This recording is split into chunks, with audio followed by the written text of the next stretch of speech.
जय श्री राधे कृष्णाय नमः। अगले अध्याय में क्या बताते हैं? सब ओर से परिपूर्ण जलाशय प्राप्त हो जाने पर छोटे जलाशय में मनुष्य का जितना प्रयोजन रहता है, ब्राह्मणों को तत्व से जानने वाले ब्राह्मण का समस्त वेदों में उतना ही प्रयोजन रहा जाता है। तेरा कर्म करने में ही अधिकार है, उसके फलों में कभी नहीं। इसलिए तू कर्मों के फल का हेतु मत हो तथा तेरी कर्म न करने में भी आसक्ति न हो। हे धनंजय, तू आसक्ति को त्याग कर तथा सिद्धि और असिद्धि में समान बुद्धि वाला होकर योग में स्थित हुआ कर्तव्य के कर्मों को कर, समत्व ही योग कहलाता है। इस समत स्वरूप बुद्धि योग से सकाम कर्म अत्यंत ही निम्न श्रेणी का है। इसलिए हे धनंजय, तू समबुद्धि में ही रक्षा का उपाय ढूंढ, अर्थात बुद्धि योग का ही आश्रय ग्रहण कर, क्योंकि फल के हेतु बनने वाले अत्यंत दीन है। समबुद्धि युक्त पुरुष पुण्य और पाप दोनों को इसी लोक में त्याग देता है, अर्थात उनमें मुक्त हो जाता है। इससे तू समस्वरूप योग में लग जा। यह समत्व स्वरूप योग ही कर्मों में कुशलता है, अर्थात कर्म बंधन से छूटने का उपाय है।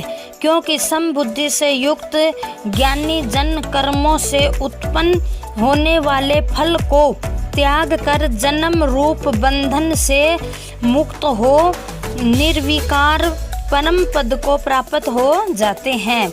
जिस काल में तेरी बुद्धि मोह रूप दलदल को भली भांति पार कर जाएगी, उसी समय तू सुने हुए और सुनने में आने वाले इस लोक और परलोक संबंधी सभी भोगों से वैराग्य को प्राप्त हो जाएगा। भांति भांति के वचनों को सुनने से विचलित हुई तेरी बुद्धि जब परमात्मा में अचल और स्थिर ठहर जाएगी, तब तू योग को प्राप्त हो जाएगा, अर्थात तेरा परमात्मा से नित्य संयोग हो जाएगा। अर्जुन उवाच, अर्जुन बोले, हे केशव, हे कृष्ण, समाधि में स्थित परमात्मा को प्राप्त हुए स्थिर बुद्धि पुरुष का क्या लक्षण है? वह स्थिर बुद्धि पुरुष कैसे बोलता है, कैसे बैठता है और कैसे चलता है? श्री भगवान बताते हैं। श्री भगवान बोले, हे अर्जुन, जिस काल में यह पुरुष मन में स्थित संपूर्ण कामनाओं को भली भांति त्याग देता है और आत्मा से आत्मा में ही संतुष्ट रहता है, उस काल में वह स्थित प्रज्ञ कहा जाता है।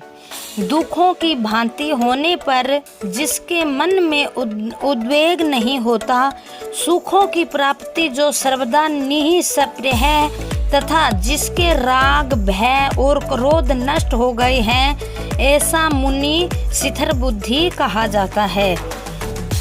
जो पुरुष सर्वत्र स्नेह रहित हुआ उस शुभ या अशुभ वस्तु को प्राप्त होकर न प्रसन्न होता है और न द्वेष करता है, उसकी बुद्धि स्थिर है। और कछुआ सब ओर से अपने अंगों को जैसे समेट लेता है, वैसे ही जब यह पुरुष इंद्रियों के विषयों से इंद्रियों को सब प्रकार से हटा लेता है, तब उसकी बुद्धि स्थिर है।